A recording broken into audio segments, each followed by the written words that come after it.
بسم اللہ الرحمن الرحیم۔ السلام علیکم، میں ہوں شراز اسلم۔ میں آج بات کروں گا ٹرانسجنڈر بل، خواجہ سرا کے حقوق کی آڑ میں جو کھیل کھیلا گیا ہے اس بارے میں۔ یہ بل بنیادی طور پر ایک خاص طریقے کے ساتھ بڑی ہوشیاری اور چالاکی سے بنایا گیا ہے کہ گے اور لیسبین مطلب ہم جنس پرست اور ہم جنس پرستوں کے لیے راستہ نکالا جا سکے۔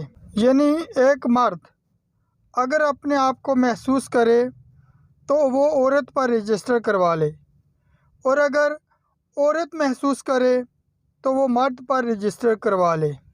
اب ایک آدمی مرد ہے، اس کے پاس عورت کا شناختی کارڈ آ گیا ہے اور ساتھ ایک مرد ہے۔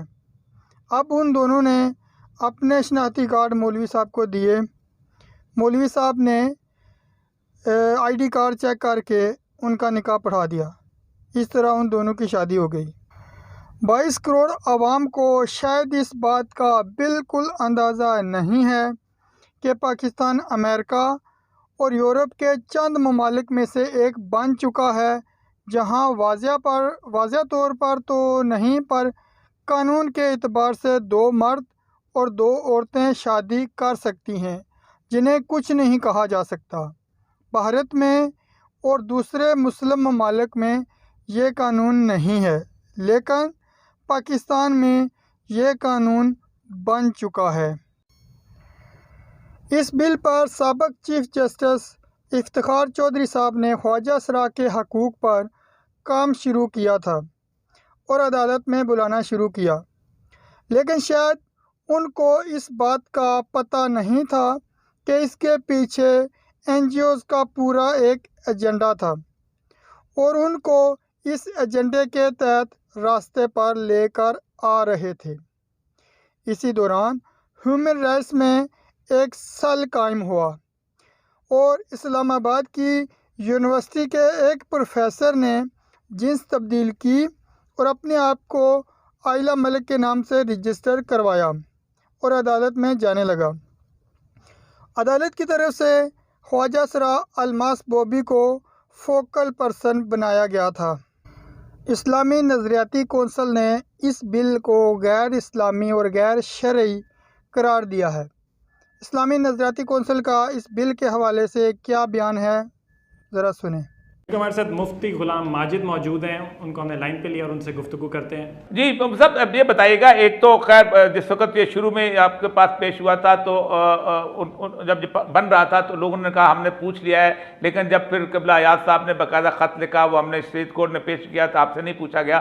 اب چونکہ آپ کی مکمل رائے آ گئی ہے تو اس ٹرانسجنڈر ایکٹ کی کن کن دفعات کے اوپر آپ کا بنیادی طور پر اعتراض ہے اور کون سی دفعات ہیں شریعت کے خلاف ہیں؟ بسم اللہ الرحمن الرحیم۔ اسلامی نظریاتی کونسل نے ٹرانسجنڈر ایکٹ 2018 کا جو جائزہ لیا تو کونسل کا کہنا یہ تھا کہ اس کے اندر جو اس کا عنوان ہے، پہلے تو وہ عنوان ہی محل نظر ہے، اس کا عنوان ٹرانسجنڈر کی بجائے انٹرسیکس یعنی خنثی ایکٹ ہونا چاہیے۔ ٹھیک۔ اس کے علاوہ جو اس ایکٹ کی دفعہ 2E ہے جس میں صنفی اظہار کی بات کی ہے، 2F ہے جس میں صنفی شناخت کی بات کی ہے، اس طرح 2N ہے جس میں ٹرانسجنڈر کی تعریف کی گئی ہے، اور دفعہ 3 ہے جس میں سیلف پرسیوڈ آئیڈینٹی کی بات کی گئی ہے، اور اسی طرح دفعہ 7 جس میں وراثت کی بات کی گئی ہے۔ یہ ساری خلاف اسلام ہے اور قرآن و سنت کے خلاف ہے۔ ٹھیک۔ صنفی اظہار اور صنفی شناخت کی جو اصطلاحات ہیں، اصل میں یہی وہ جوہری بنیادیں ہیں جن کی وجہ سے مفاسد کا دروازہ کھلتا ہے۔ ٹھیک۔ ان دفعات کے تحت ہر فرد کو اپنی مرضی کی شناخت کی اجازت دے دی گئی ہے، اسی سے پھر جنسی تبدیلی کی راہ ہموار ہوتی ہے۔ ٹھیک۔ اور ٹرانسجنڈر کی جو تعریف ہے وہ اس لیے قابل اعتراض ہے کہ اس کی وجہ سے خسی کرنے کے عمل کی کچھ نہ کچھ اجازت نکلتی ہے، ٹھیک، اور جنس کو اب تبدیل کرنے کی کہیں نہ کہیں سے اجازت حاصل ہوتی ہے۔ ٹھیک۔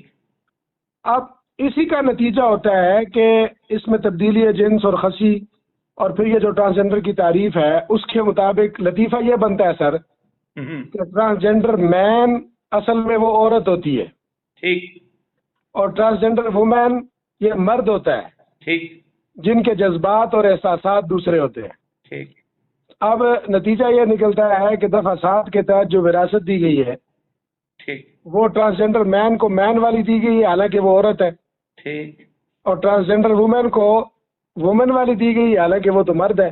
ٹھیک تو وراثت مرد کی عورت کو، عورت کی مرد کو، اس طرح کا مسئلہ ہو گیا. ٹھیک ہے. پھر ایک اور اہم بات سر اگر آپ کہیں اجازت دیں تو، جی بسم اللہ. تبدیلی جنس کی جو یہ صورت بنی ہے اور اس کے نتیجے میں صرف دفعہ 3 جو ہے وہ بہت زیادہ قابل اعتراض ہے. دفعہ 3 کو اگر آپ پڑھتے چلے جائیں جی ہاں. تو اس میں کسی بھی سرکاری ریکارڈ میں محض بندے کے اپنے کہنے پر اس کا ریکارڈ تبدیل کر دیا جائے گا. ٹھیک. اب مرد اپنے آپ کو عورت لکھوا لے گا، عورت اپنے آپ کو مرد لکھوا لے گی. اب مثال کے طور پر آپ یوں فرض کر لیں کہ 2 مرد ہیں، وہ آپس میں محبت کرتے ہیں، تو ایک جا کے اپنے آپ کو عورت لکھوا لے گا، ہوں گے وہ دونوں مرد، تو دونوں آپس میں شادی کر لیں گے. استغفر اللہ. اس طرح ہم جنس پرستی اور ہم جنس شادیوں کا رواج جو ہے وہ بہت آسان ہو گیا ہے اور بڑھتا جائے گا. مفتی صاحب بتائیے، معاشرتی مسائل آپ کے خیال میں کس حد تک یہاں سے بڑھ سکتے ہیں؟ کون کون سے پیدا ہو سکتے ہیں؟ اس میں سر بہت سارے معاشرتی مسائل ہیں.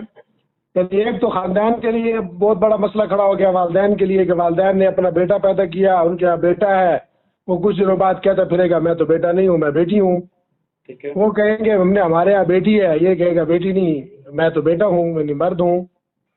اسی طریقے سے جو ہے نا خصی کرنے کا جو عمل ہے یہ اسلام میں بہت اس کے اوپر سخت وعید ہے. لا اخصاء فی الاسلام، بہت سختی سے اس کے اوپر وعید وارد ہوئی ہے. اسلام میں اس کی بالکل اجازت نہیں ہے، لیکن یہ قانون اس کو بالکل اجازت دے رہا ہے. جی بہت بہت شکریہ جی مصطفیٰ، بہت بہت شکریہ، آپ ہمارے ساتھ تھے. یہ ہے اصل صورتحال جو ہم نے پہلے بھی کہا تھا اور 2 سال سے ہم لڑ رہے ہیں. اب مسئلہ سر یہ ہے کہ ایک بل جو ہے وہاں سینٹر مشتاق صاحب نے پیش کیا ہے. اس وقت پاکستان کی تمام پارٹیوں کو شیعہ کورٹ کے فیصلے کا بھی انتظار نہیں کرنا چاہیے.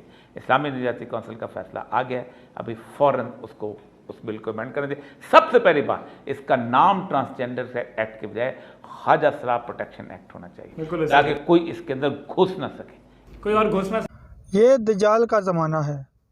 ہمارے حکمران جو خود کو تو مسلمان کہتے ہیں لیکن امریکہ اور اسرائیل کے سامنے گھٹنے ٹیک کر بیٹھے ہیں اور ان کو سپر پاور یعنی خدا سمجھتے ہیں، اور ان کے کہنے پر اپنے ملک میں ریاستی، معاشی، دینی، اخلاقی، سیاسی یعنی ہر لحاظ سے ان کا قتل کیا جا رہا ہے.